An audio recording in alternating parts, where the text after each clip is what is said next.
Welcome to Pep Talks with Jeanne. I'm your host, Jeanne Pepper.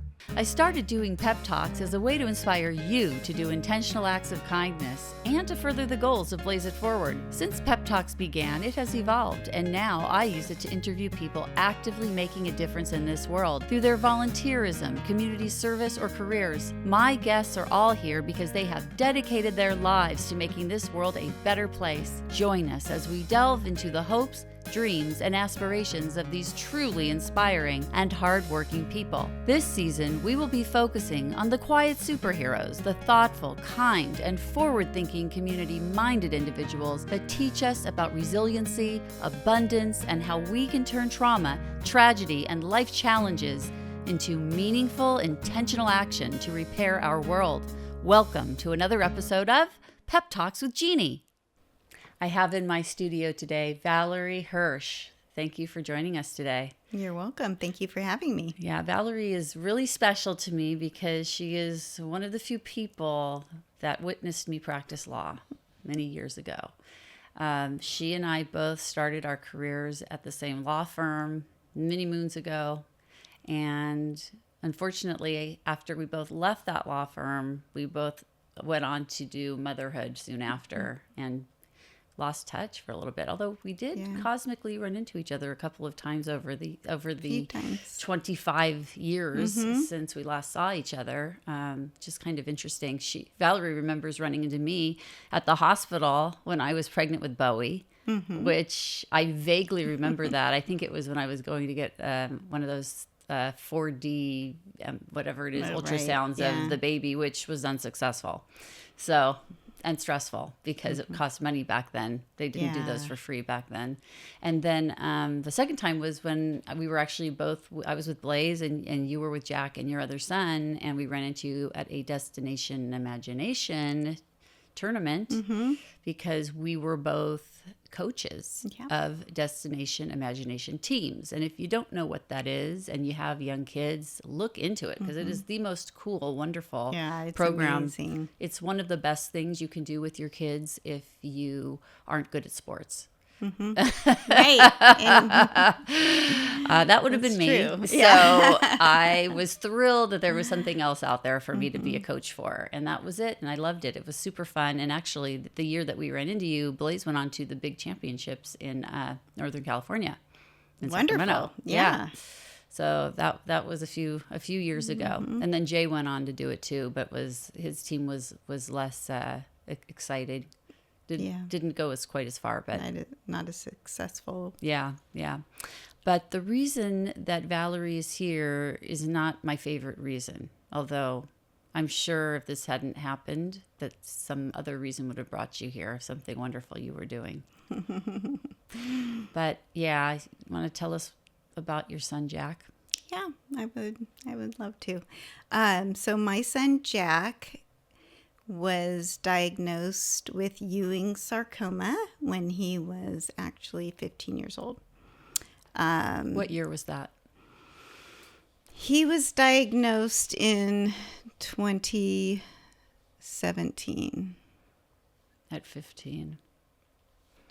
Yeah. He was the same age as Blaze. They were both born in 98. Is that right? No, Jack was born in 2001. Oh, he was born in 2001. Okay. Well, yeah, because Jack he turned 16 in the hospital. So 2001, he was 15. He's a year almost younger 16. than Jay. He's right between Jay and Blaze is where he is. Okay.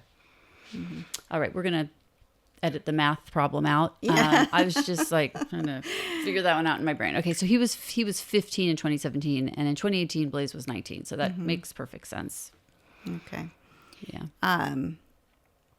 Unfortunately, he had been misdiagnosed with a foot fracture for quite some time, and whether or not that would have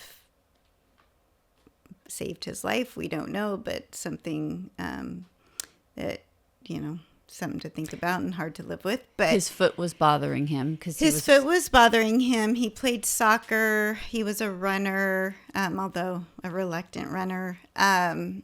He loved sports, flag football, everything. So he started complaining that his foot was bothering him on the upper part of his foot.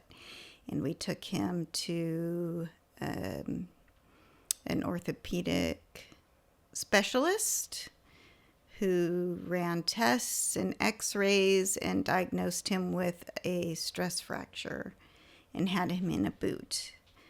And we constantly went back for updates, and they just kept saying, continue what you're doing. The pain stayed consistent, even with the the pain boot on? kept getting worse, actually. Even in the boot. And in hindsight, looking back, his white blood cells were really high, but the doctor said, oh, he's probably fighting some infection off. But anyways, so there was a delay in his treatment. He started having some other symptoms which were alarming, and then we immediately brought him into the doctor and just expedited scans and started fighting with the insurance company to get immediate CT and all sorts of things. So then he was shortly thereafter diagnosed with the Ewing sarcoma, which is an extremely aggressive form of bone cancer. Does not have a great prognosis, typically. So, but you stay positive and you stay hopeful, and we didn't necessarily share the nitty-gritty with Jack always. He knew he had cancer, and it would be a really long treatment plan. We ended up at Children's Hospital Los Angeles then. And after 2.5 years of treatment, he ended up passing away right after he turned 18. So it was a tough process. I bet. So he passed in 2019? He passed in 2020, right? 2020. During the beginning of the COVID scare. Yeah. Wow. We were in the hospital for about 6 weeks or so at the end of his life. And March of 2020, he passed away April 11th of 2020. So we were there, and it did cause issues with trying to get his friends visiting and family visiting and so forth. But we were given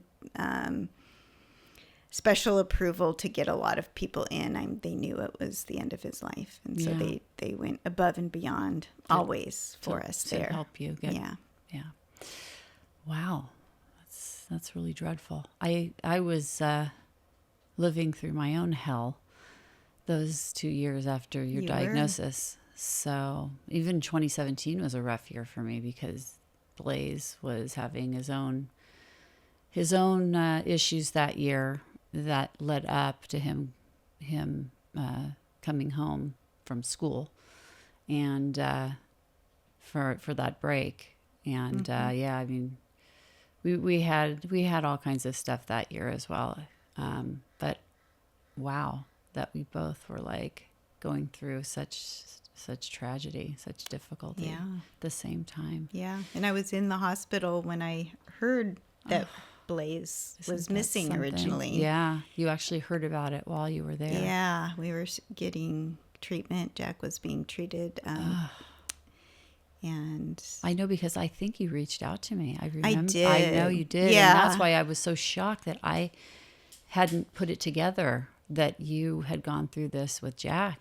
It took me years until I realized it. I didn't realize it. I probably didn't say anything. You may not have. You probably didn't. And I saw something about the anniversary of his death that on Facebook that had me almost fall out of my seat when I saw it. I couldn't believe that I hadn't been there for you. Oh, I really felt terrible that I you didn't know about it. You had your own. Yeah, I did feel badly that you went through such a horror. I mean, I don't know that many parents that have been through these kinds of things, like such terrible things. There's a handful, And I would like to think that I would have been there for those friends. Yeah. And I was there for them when I could be. Mm-hmm. Some of these people I met after they went through these things, I met them later. So I didn't really know them before. But like of the people that I actually knew who were going through this, there was one other family that it happened to them 3 months before Blaze. And haven't had them on my show yet. But strangely enough, when it happened to their daughter, it was just a very sudden death, and they never really knew why it happened. I basically installed myself in their home with them. I had gone to law school with this woman. Oh, okay. And Gideon had grown up with her husband. So there was like this combination of things that brought us together. And then we both as families ended up living in Orange County because we had met them in Los Angeles when when I was in school, or I had met her when I was in school. And it was, like one of those cosmic things. I had this strange feeling that I needed to be there with her. Like I needed to be there. And I stayed with her for days and her family until they got to a place where they didn't need me there with them. I don't think they ever needed me there, but I needed to be there. Did. It didn't cause any problems, so they allowed it. But the whole time I remember sitting there, I was thinking to myself, this could be me. Yeah. This could be me. I can't believe this is happening right now. And 3 months later, it was me. It was. Weird thing. Weird. Yeah. Weird how this universe works. When I always say, when you're just treading water yourself, you can't really save someone else from drowning. You were going through what you were going through, and I couldn't be there for you because I was just trying to. You were holding on for dear life at that point yourself. Water myself. Yeah. Oh yeah. So, while Jack was sick, he wanted to do some really big things for other people. He was thinking about how he could make the experience for other children better, because that was just the kind of human that he was. That is the kind of human. Because these are the types of humans that leave us so soon. Yeah, I think being at the hospital so much, because it really is a grueling treatment. He spent over 200 nights at the hospital, days and nights. He saw a lot of sick kids. It's really hard to see, especially being on the oncology floor. Yeah. He roomed with kids that were sick, and some kids didn't have parents there very often because their parents had to work. Kids going through chemotherapy that were getting sick all night long, crying kids. And he had to stay there because his health would have been jeopardized by being at home. So he was not at the hospital the whole time. The type of treatment he received, he did need to be inpatient during his chemo treatments. It was a really significant, severe type of chemotherapy.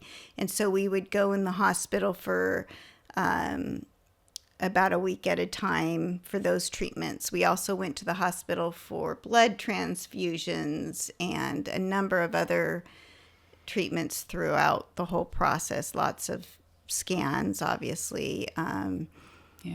Getting blood every few weeks, or getting his blood checked every few weeks. Again, the blood transfusions would take a full day.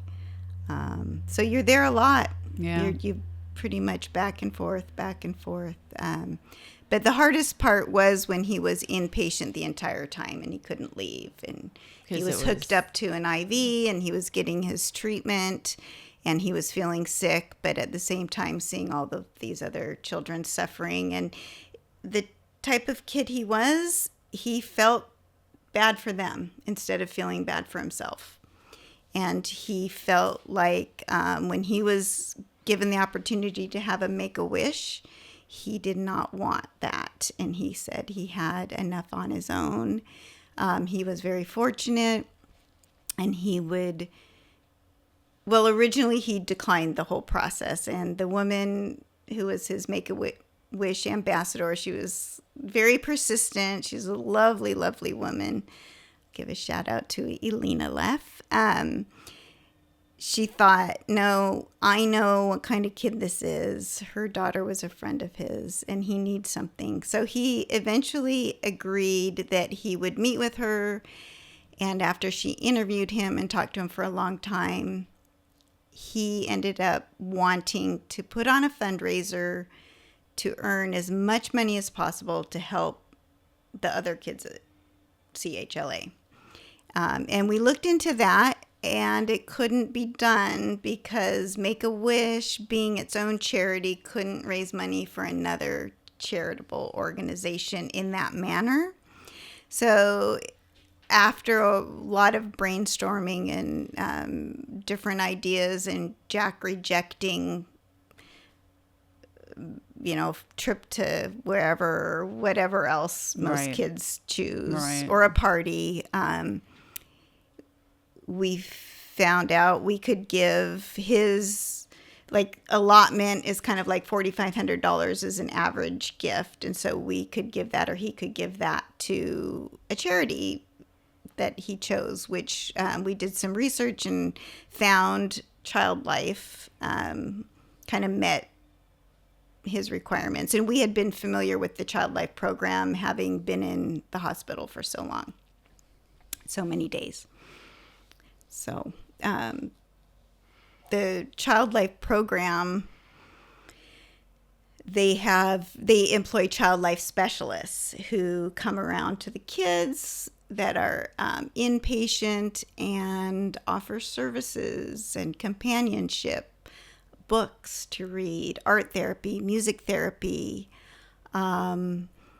They support families and siblings that are, essentially living in the hospital along with their sick sibling, constantly having to entertain themselves. So the Child Life program supports a playroom for young kids and a teen lounge for older kids and teenagers. And so Jack did take advantage of the teen lounge a number of times. He could play video games with his brother, or foosball, or ice hockey, or whatever, the air hockey. Yeah. Check out movies and games and things like that. Yeah.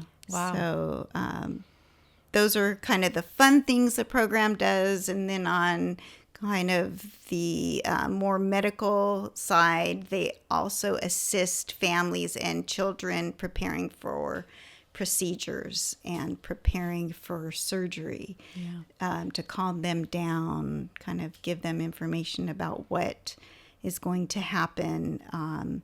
They found, especially with COVID, losing so many nurses, that the Child Life specialists could step in and take some of that non-medical aspect of a nurse's job, which is, getting the kid mentally ready, getting the family mentally ready for these very intrusive, painful procedures. And the Child Life specialists could come in and sort of help in that regard and make the process easier, smoother for the nurses and doctors and so forth. We're going to put some information about this organization on my website. Great. And my followers can find that under Valerie McSwain's blog page there. Yeah. Good. So it sounds like a really very helpful organization for kids. It is. That are in crisis. Yeah. Yeah. We want to support organizations like that because we're all about kids here, making their lives better. Wow, that's quite a journey. And your son was always thinking of other people. He was. That was his personality. Compassionate, loving, caring. Wait, did he fight with his older brother? Of course. Okay, so he was normal. He was normal. He was normal, yeah. Oh, that's funny. Yeah, I know. They fought, but they were also best friends. Oh, wow. So your oldest must have taken this very hard then. Yeah, it's been a rough road for him for sure. Oh, wow. Well, and for you and your husband, I can't imagine. Well, you can. Well, I can, Yeah, losing a child. But I didn't go through the hospitalization and watching my child deteriorate. Yeah, that's really hard. That is really terrible because it's so hard, at least for me. I imagine it's the same way for everyone, to watch people suffer, and to watch my own children suffer would be probably worse than just suffering myself. Absolutely worse. Worse. Yeah, I mean, you wish you could I just would rather trade places than watch that and- happen to another human. Of course. So, And when it's your child. when it's your child, I mean, every poke, I would feel it 10 times. I get it. Yeah. I mean, the only advantage is that you get to say goodbye. But even then, I don't know. Yeah. it's still shocking when you find out, just like it was shocking when I found out that there was no hope. Yeah. I think we did try to maintain hope, and I think being in a little bit of denial helps you get through a process like this, because if you don't think there's a chance your child's going to make it out alive, make it have successful treatment, then I don't see how you can get up every day and care for your child and make their life as fulfilling as possible. We had family and friends. Our friend group just was amazing. Jack's friend group, he had spectacular friends that he could rely on, or that kind of gave him some form of, I wouldn't say, just support. Yeah. Just support and some semblance of a normal high school experience. He had his freshman year, and that was it. He tried to go back to school sophomore year, and then couldn't do it with treatments and how he was feeling. And he tried again junior year, and it didn't work out. But he really wanted that experience. He really wanted to go to school and to hang out with friends and just to be a normal teenager. And unfortunately, he didn't have much of that. Yeah, he didn't.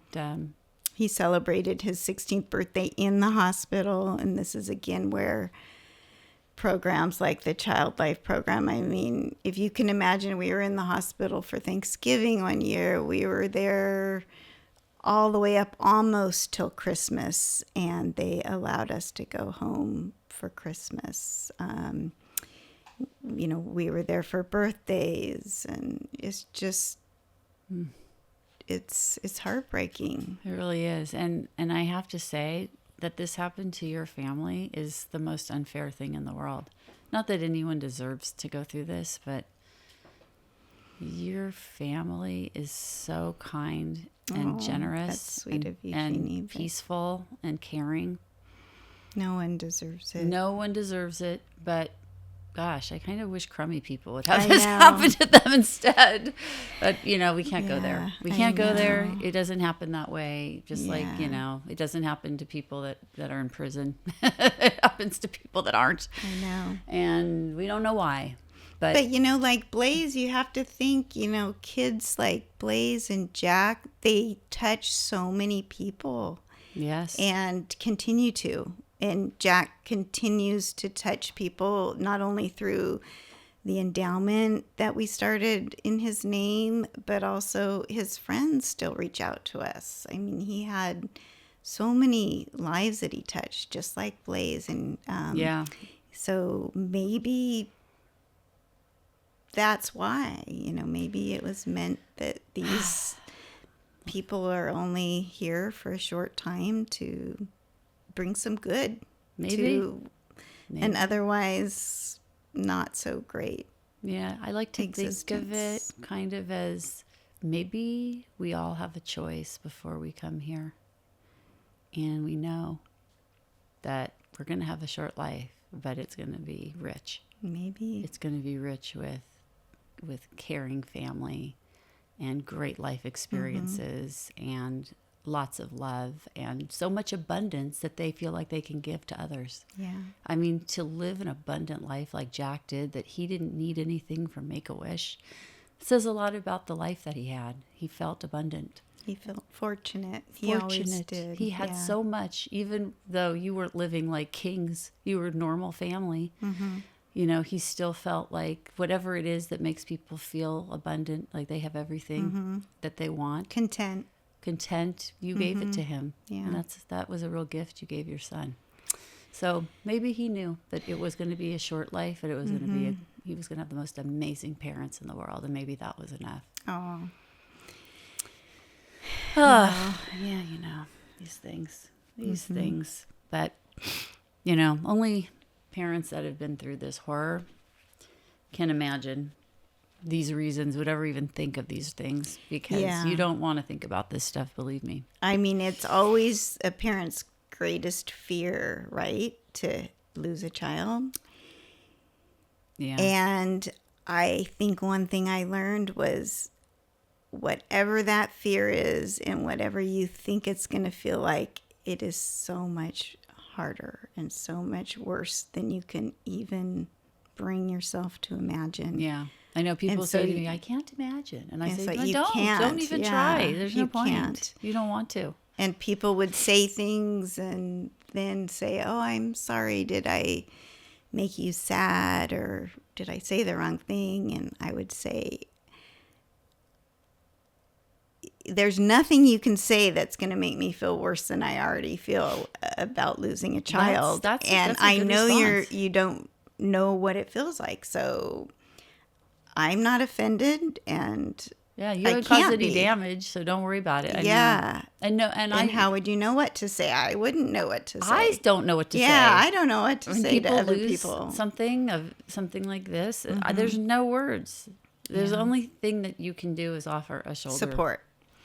That's Support. right. That's all. That's all you can. Yeah, and you can really friendship. do. Friendship. Just be there. Kind words and Be there. Be a human. Yeah. Yeah. Just be there. Yeah, these are tragedies that I think people that haven't been through it, they kind of look upon us as the parents that have climbed, who have ascended to the top of the mountain no one wants to go to. What's it like up there? Mm-hmm. I don't ever want to go there. So tell us what it's like so we don't have to go there and find out. Yeah. So, but it's not like that. Like we didn't climb this mountain by choice, and we don't want to remember what it was like there. Right. We try to forget.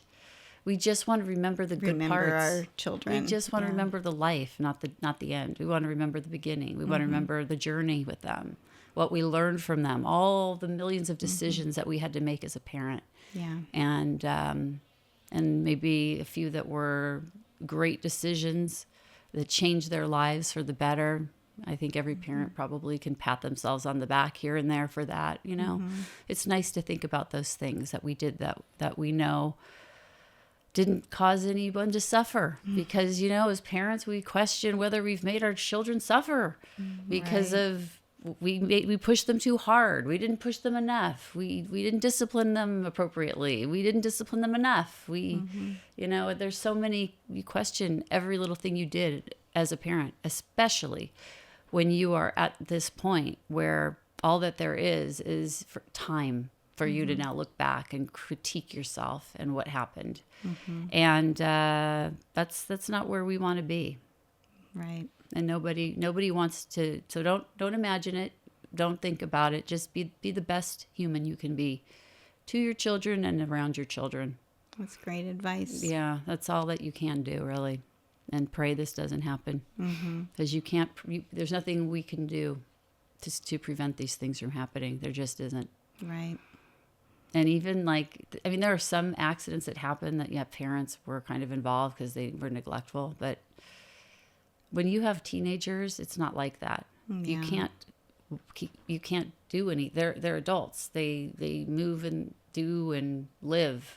And even like the way that you discovered Jack's illness was something that you questioned yourself on, whether or not there was more you could have done, whether you didn't catch it soon enough. And these are like, this is the torment that we as parents put ourselves through, that have been through these things. And so that's why it's better just to let it go. Yeah. Because it's over. It's over and out. You got to get through the trauma and then remember the wonderful life. Remember the journey. Because, at the end of the day, it's not where we're going. Because we all know where we're going. And we're all going to the same place. Yeah. And then that's back here again. So get ready. Yeah. Or make it better. So it's better the next time around. And if that's not where we're going, then it doesn't matter. So just pretend like you're coming back. And I think you'll be much happier in this place. As long as you're doing a good job this time, you'll be better next time. That's my thought on it. Be kind. If Jack was here today, what do you think he would say about the endowment that you created in his name? I think he would be embarrassed because it would be giving a lot of focus on him and his name because he liked to be behind the scenes. Yeah, that plays. But I also think he would love it and be really happy that this was done in his name. And that so much good has come from a really horrible thing, and that he started it. He was kind of the trigger for this fund that we've started that is assisting the Child Life Program. That's right. And other kids. Yeah, you've done some good here, because until we become proximately associated with human suffering, we don't see it. We don't know there's a need, and we aren't aware that there's something we can do to help. Right. That's why it's really important for people that want to be active in this reality, active in lowering entropy and increasing happiness and peace and abundance, to see what we're doing here and what people like Valerie are doing in this world to make this world better. And more abundant and better for children, because they're the future. Yeah. And they're going to be the future when you come back next time. They'll be waiting for you. So do a good job this time around. Yeah. Jack donated his savings to this endowment. Well, posthumously, yes. We donated Jack's savings to the endowment. We created the endowment after Jack passed. Okay. In his name because of his Make-A-Wish donation. We decided we need to do something more, kind of build upon what he started, which was giving that initial $4,500. And so our family, the Hirsh family, and my family, my father and brother and Dwight, my husband's parents, were the original donors to the endowment, and then we added Jack's own savings to that, what he had accumulated over his short life, and put that all into the fund. And then when people would ask, what can we do in Jack's honor or in his memory, we would let them know that this endowment existed, and word got out and spread, and we've had more than 200 donations to the endowment since Jack passed. Wow. And it's up to about $292,000. I looked this morning, so it's pretty impressive. So that's all held in an account in trust, and the interest is used by the Child Life Program every year. So they own the endowment? They do. Okay. Yes. Good. It's all through the hospital. Wow. And it will be there in perpetuity. Always. Yes. For children. So they probably use... They invest it, and then they use the interest from about the 5% investment. a year, probably. Yeah, right. Yeah, we have an endowment that we've set up in Blaze's name at the University of Pennsylvania to fund programs for interns that come to California to learn how to write. Because he loved writing. He was such a talented writer. So there's a lot of writing that takes place in Los Angeles in film and television. Yeah. And so if, young writers need to be here to get that experience. So we've been part of that. So every summer we get to meet the interns that come out. Oh, that's fun. Yeah. So it's been good for us to see how Blaze's legacy continues to create opportunity and make people happy. That's wonderful. So yeah, I totally understand that these things are important. And not everybody has the luxury of being able to do something like that when their child passes. So I feel fortunate that we were able to do that. Very fortunate. It makes it something really bitter a little more palatable, knowing that people have benefited. Absolutely. Good has come from it. Absolutely. I always say it's a little bit selfish because we get to have something that we know is keeping our children's memory alive, right? And that's one of the main goals of a grieving parent, is to make sure your child is not forgotten. Yeah. And what a wonderful person they were is always remembered. Yeah. Totally. This is true. What has establishing the endowment for your family, how's it helped you with the grieving process? I think kind of on what I just said, it's a little bit selfish because we know that part of Jack is out there helping people. His memory is being continued and people hear his name. People donate every year. We have friends who donate every year, and we know that they're thinking of Jack when they're doing that. And the reason they're doing it is because they know what type of person he was and how kind and compassionate he was. Yeah. So I think originally starting out and getting the endowment set up, which is a lot of the procedural and, back and forth and that sort of thing, that was hard. My husband fortunately dealt with a lot of that because it was difficult for me, but I do feel like going forward, maintaining it, putting out requests for additional donations on Jack's birthday, or just reminding people of the endowment, that has really helped me in my grieving process, just to know that I'm doing something positive and I'm doing something I think he would be proud of. Yeah, very well said. What do you feel it means for the endowment to be a personal fundraiser? What does that mean to you? Have you heard that term? No. Okay.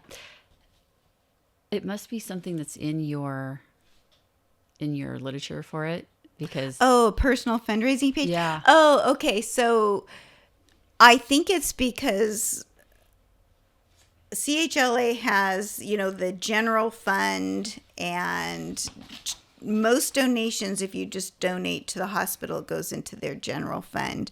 They have a limited number of more personal gifts. Okay. And Jack's endowment is one of those. So it's sort of set up separately where it's restricted. It's restricted to a certain use, which we chose the Child Life program because that was most, that aligned most with what his goals would have been in helping the kids at the hospital. So when you donate or set up an endowment with Children's Hospital Los Angeles, you have a choice on where that money goes, and that was your choice. Interestingly, when we set this up, they had never done one like we did before. Well, so, and I don't know if they have since. And we do sometimes have technical issues with our page and so forth, just because typically you have like a really wealthy family that'll donate like, $500,000 or $200,000 all on their own.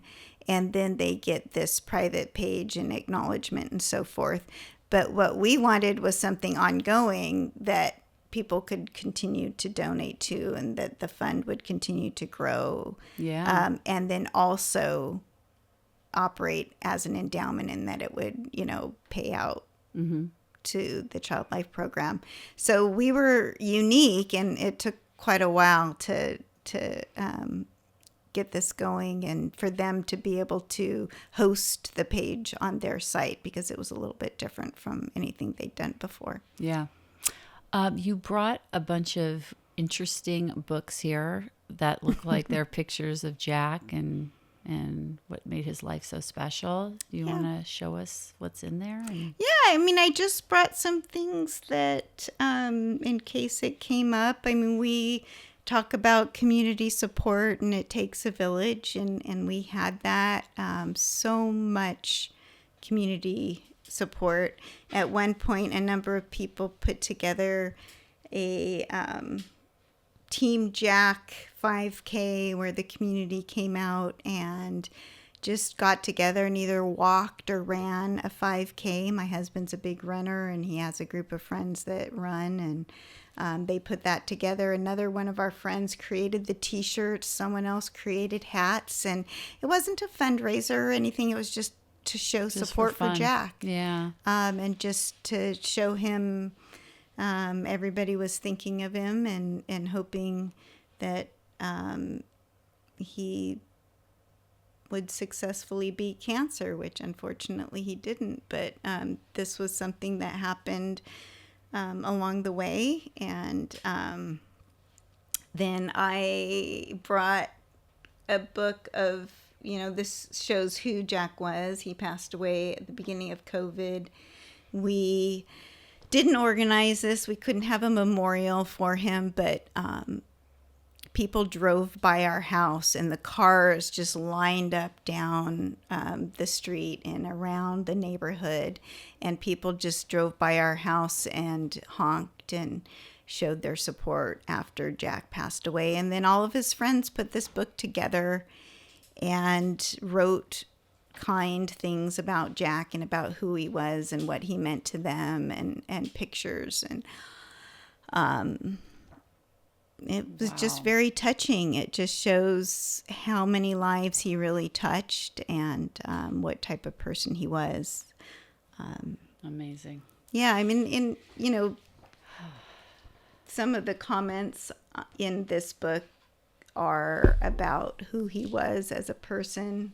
Some of the descriptor words about him. People said he was smart, kind, selfless, inspirational, earnest, trusting, thoughtful, tough, humble, dependable, clever, caring, quiet, brave. And he was so brave. He never once complained about his treatment. He would say he didn't want to go to the hospital, but he never once said, "Why me? Why is this happening to me?" He just didn't. Wow. He was amazing. Of course, he had really bad days.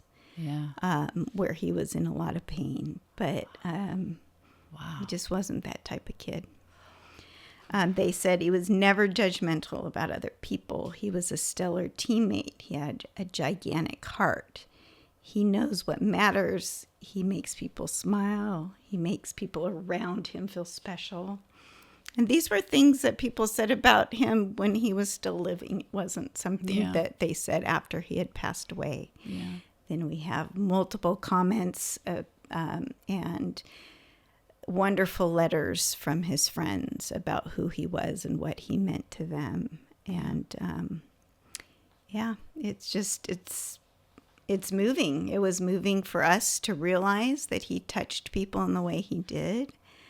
And it does make you wonder, he was put here to do more than a lot of other people, I think, and to do some good. Yeah. If Jack was able to communicate with us now and tell us what he learned from his time here, what do you think he would say? He would have a witty, snarky little comment and a sly smile. And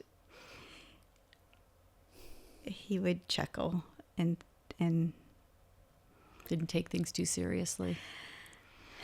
He didn't. I think he liked to find humor in things. He liked to find the good. I think he would no doubt admit he got the short end of the stick and he wanted to live longer. I think my hardest memory of his struggle and pain was shortly before he died, and he did turn to me and say, "Mom, I'm dying." And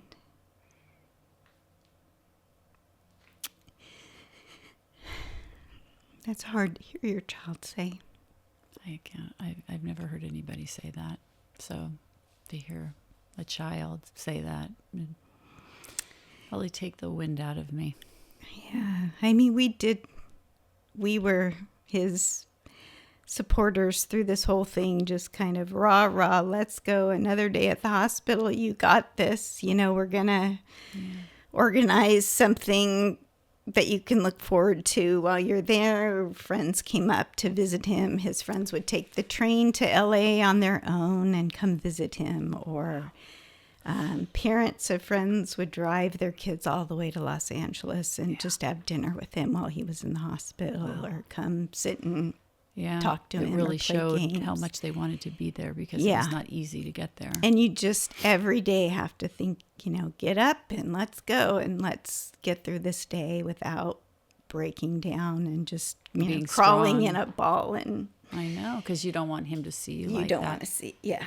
You got to stay strong. How did he know he was dying? He was so sick, Jeannie. He was just like a weakness. Was he not breathing well? I don't know if you've ever experienced a cancer death. It's not something I wish on anyone. I've not been there when it happened. I've heard stories about it. Depending on what kind of cancer it was, it can be really, really, really, really awful. It is. I don't know if there's a peaceful way. Yeah. Because I know it's, and for it to happen to a young person who's only been kind and good to everyone he's ever known. And many younger kids than him, you know, many kids in the hospital. But yeah. And another, speaking of which, coincidentally, we had a good friend, and one of Jack's good friends was in the hospital a few times at the same time as Jack. We have some photos. Oh, that's so interesting. And that's his special friend, Daniel, who... Were they at the same hospital? Yeah. Daniel received we should his care there. We should hear about Daniel, because that's an important piece of the puzzle of Jack's life. It is. You've told me this story, and I thought it was kind of amazing when you told me it. I think it gives almost like a light on what was going on in the Hirsh household and family life, that your kids have lived such abundant lives, have been so caring, but you brought a child into your home that was an orphan. When he was very young, you helped another family care for this orphan child so that they could receive life-saving medical care. Right, yeah. And your son got to spend time with this child and became very close with this child, Daniel. Yeah, I have to say, I started the process because my friend had sponsored this child and brought him into her home so that he could receive life-saving care and many surgeries. And I said to her, that sounds like a lot. You have 2 kids, and why don't I help out? And I'll help out once a week, 1 day a week, which seemed very little at the time. And Daniel was, no one knows exactly, but under 2 years old. He was not walking. He was pretty much still a baby when he came to receive that care, came to this country. And from that point on, we had him once a week. And how old was Jack when you took Daniel in? Jack would have been, Daniel is now, again with the math, Daniel's 17. So this was about 15 years ago. So Jack was like 8-ish or so. And Jack immediately loved Daniel, as everyone did. The kid is just like a light in this world. Happy, smiling, fun, even as a baby. And so it was a blessing that his life was saved. We were blessed to have him once a week at our home. I would take care of him until the kids came home from school. And as he grew up, he could interact with them more and more. And both my boys were wonderful with him. But he and Jack developed a special relationship, and largely because Jack just took him under his wing, taught him how to play games, and would play cars with him, would play trains. Both boys would play games with him. And eventually Jack taught him to play soccer and football and basketball and Mario Kart. And Daniel, to this day, it's been 5 years since Jack passed on, and Daniel still talks about Jack was his best friend. Daniel has special needs, and so he hadn't had many friends, no friends his own age, really. So Jack was his world. He was his one and only best buddy. And Daniel still talks about him and says, Jack taught me to do this. Jack taught me this. And remember when Jack and I did this? And Jack was an avid Chargers fan, and so Daniel's an avid Chargers fan, and wears Chargers jerseys. And we handed all of Jack's clothes down to Daniel over the years, and especially since Jack's passed on, Daniel just wears his clothes so proudly and announces, this was Jack's shirt. And, now, so what's special about Daniel? What kind of life-saving medical support did Daniel need? He needed to have surgery. He's had multiple surgeries. He has Apert syndrome, which is when the skull fuses together instead of remaining open to grow with the brain. And so that was his first surgery, was just to open that skull up. And he has had multiple skull and facial reconstructive type surgeries. He's had surgery on an eye that's like a lazy eye that they did repair. He's had surgeries on his hands and feet because what is common with Aperts is children are born with webbed feet and hands. So they've opened up and given him fingers and toes. And when he had his, surgery on his feet, he was so proud of himself. And once he was healed, he said, now I have toes like Jack. And he's a trooper, that kid. I think his last major surgery was only a year or so ago. So he's 17 now. He's been in and out of the hospital throughout his life. Yeah. And will he need more surgeries even as he gets older? He's pretty much done now. He's got braces now, and so they're trying to, if you see the skull it was kind of malformed, and so he had a severe underbite. And now they're trying to adjust that and fix his bite and his teeth with braces. Wow. Yeah. What a story. But, we were lucky to have this kid once a week, and still do have him once a week, even after Jack passed. We just continued. He's part of our family now. Wow. Every Sunday now is the day we have him. So he comes over every Sunday, and fun. He brings all of his toys, and we play with him, and he loves to play Mario Kart, and we play Nerf darts and run around with him. He's 17, so is 17. he delayed? He's very delayed. Okay. Yeah. Watches Paw Patrol, and we have everyone the needs Paw a little Patrol bit of pups that. in a our simple backpack. Life. He sounds more evolved than most of us. Yeah. I mean, in some ways, wouldn't it be nice if you could grow up and still appreciate simple things in your life, simple things still in this world, fun. Still have fun, and not be, He sounds very abundant to me. Yes, he is. It brings joy to everyone. Beautiful world. Even with everything this kid's been through, he still loves life and people. Wow. Absolutely. I know. I'm starting to rethink what evolution really is because I don't see it happening. Sometimes it feels like we're going backwards. I'm starting to wonder, maybe autistic people are more evolved. Maybe they're the next level and we just haven't figured it out yet. I think there's something we need to consider that when smart, normal people are ruining everything, then who are the people that aren't ruining things? Right. Who are the people bringing joy? Yeah. Who are the people that make everyone else happy? Who are those people? Right. Yeah, it's interesting. What's your spirituality like?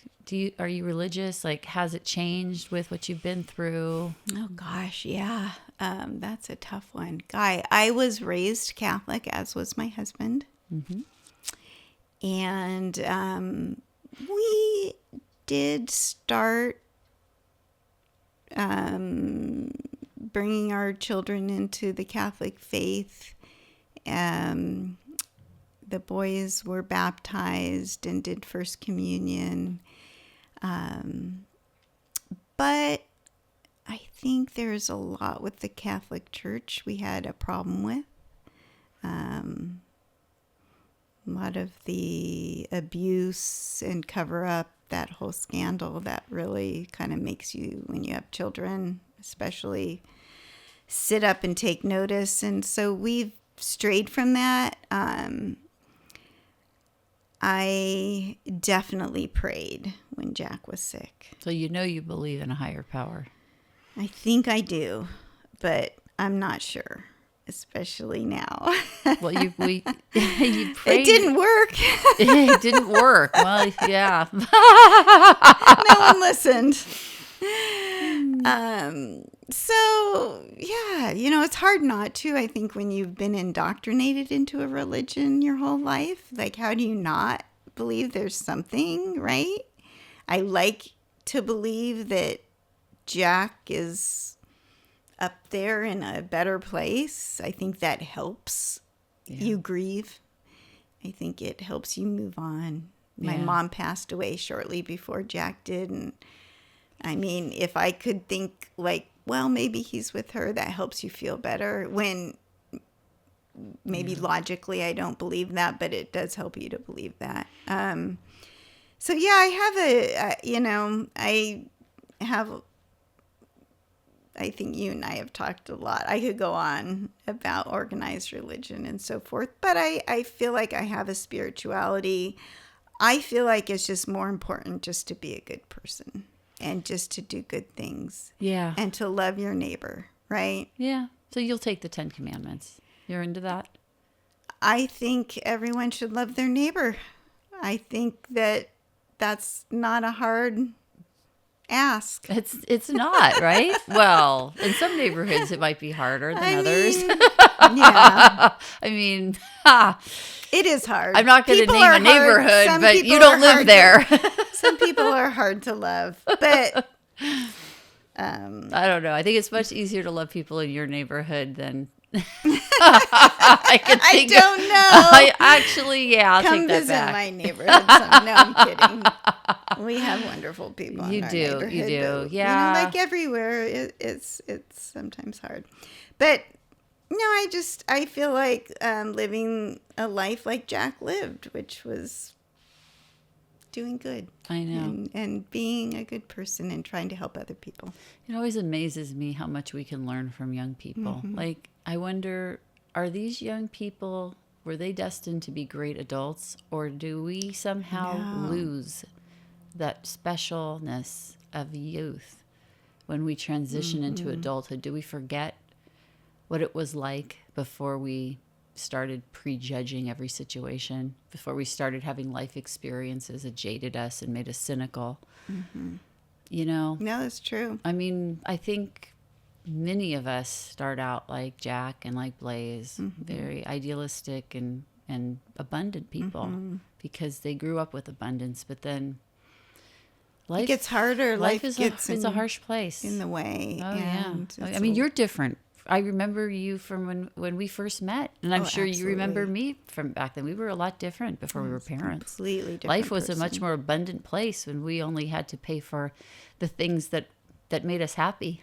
Yeah, I'd say I'm a much richer person, or, before, of course, I lost Jack. But yeah, I feel like after I quit practicing, a whole world kind of opened up, and it wasn't just all about me and my motivation and my drive to succeed or whatever. And, I was very type A. I ended up getting sick. I think because I was such a type A person, I ended up having lupus, which I could go into why when that did developed. You discover that?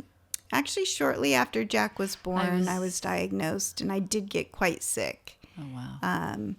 So I think that made me stop and slow down. And in a way, again, maybe that was meant to be, because I was forced at the time. I felt forced. I felt unfortunate. But now I know that I was extremely fortunate that I stayed home with my boys and raised them. That was what kept you home, was the diagnosis? Yeah, I was sick. I couldn't really work. Interesting. Yeah. I didn't know that. But yeah, and then having 2 children and being an attorney is hard. Oh, yeah. That can give you lupus right there. Yeah, yeah.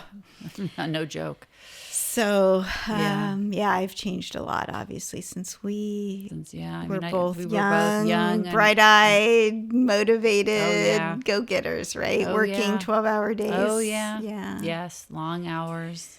Mm-hmm. It was a different world for me before I was a parent. Right. Yeah. And, being a parent, one of the things that I noticed is that as a parent, you learn you learn what love can be. Mm-hmm. Like, really, when you love someone to the point that you would give your life for another human without a question. Selfless you love. wouldn't question it for a moment. Right. If there was a way to save your child, you would change places in a second. Yeah. I know you would, because I would have. Absolutely. And even if it was the most gruesome ending, you would do it for them. Absolutely. And most people, I don't know what it's like to not have kids, but before I had kids, I don't know if I could understand it quite as well as I do now. But at the same time, that wasn't an option that we were given, but we learned a different kind of love.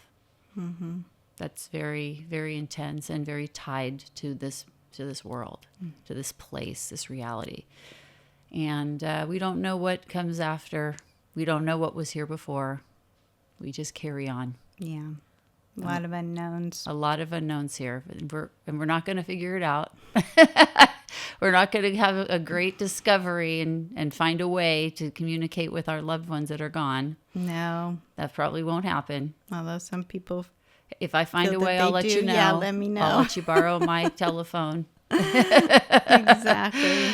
I think you feel them, though. I mean, I know when Jack passed away, we spent so much time in his room when he was sick, because when he was at home, he was often in his room, and we sort of just, all of us moved in there. William, his brother, my husband Dwight, and I, we'd find little corners and hang out with Jack in his room when he was in bed, and we'd watch TV in there and so forth. And for a very long time after he passed, I would just go and lay on his bed, and I just felt him, and I felt his presence. He probably was still here. And there's something about that I think that there is. I don't know if I believe in any of that, but I'll tell you, it was a comforting feeling to me, and it still is when I go in there. And Jack had 2 dogs that he absolutely adored and loved, and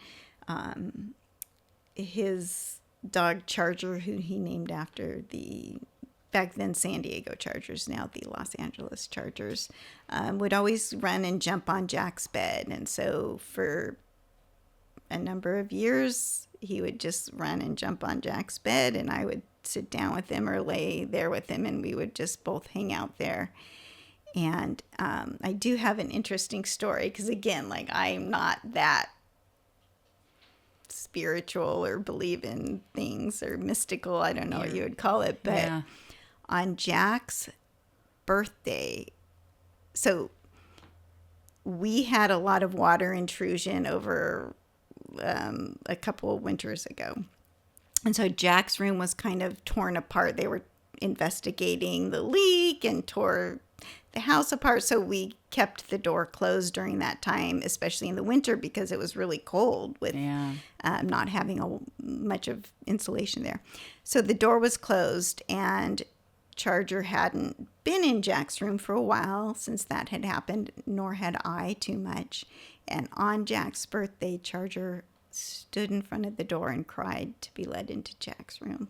Ooh, that's interesting. And it was interesting. It was, I don't know. I mean, animals do sort of have some sort of sixth sense or something. But, and again, I'm not really that type of person, but you noticed it. I noticed it. And then I opened the door and he jumped on the bed and I went in there and sat and spent some time with him. But maybe Jack came back to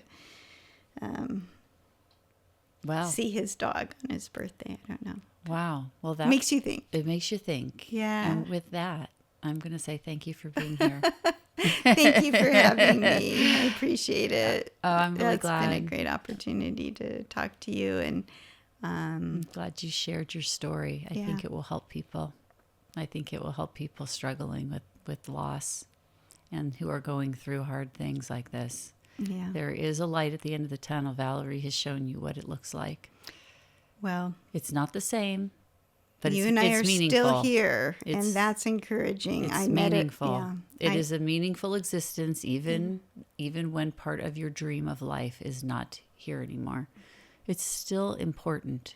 There are still a lot of decisions that need to be made. Mm-hmm. And you have other loved ones. We have other loved ones that are still here, that need us, that want us. Some of them more than others. But isn't that the truth? Yeah. But yes, there is life. There is still a life here, an important life, and a memory to remember, a person to remember. So as long as we're alive and carrying on their legacies, their memory lives, and they live. Right. They are still alive in us. Thank you so much for having me on today, Jeanne. It was a pleasure to speak with you and reconnect with you, and I really appreciate it. And if anyone out there is interested in donating to the Jack Hirsh Endowment, which benefits Children's Hospital Los Angeles, in particular the Child Life Fund, please find our link on Jeanne's website, the PeppTalks website. Thank you. Blaze It Forward is a campaign my family started in 2018 after our son Blaze was murdered. Blaze It Forward provides the inspiration to thousands of people to repair the world with intentional acts of kindness. If you would like to learn more about Blaze and how you can make a difference, check out www.blazebernstein.org or join our Facebook group at #BlazeItForward. You can also check out my website for this podcast at www.PeppTalksWithJeanne.com. There you can follow along with my podcasting adventures and learn more about my fascinating guests and their passion projects. I would like to thank all of the volunteers who help make my philanthropic endeavors a reality. Today that includes my producer, Eli Moskowitz, all of the volunteer crew members who join us, and a special thank you to my son, Jay Bernstein, for the original theme song you hear at the beginning and ending of each show. This has been another episode of Pep Talks with Jeanne. Until next time, keep on making this world a better place.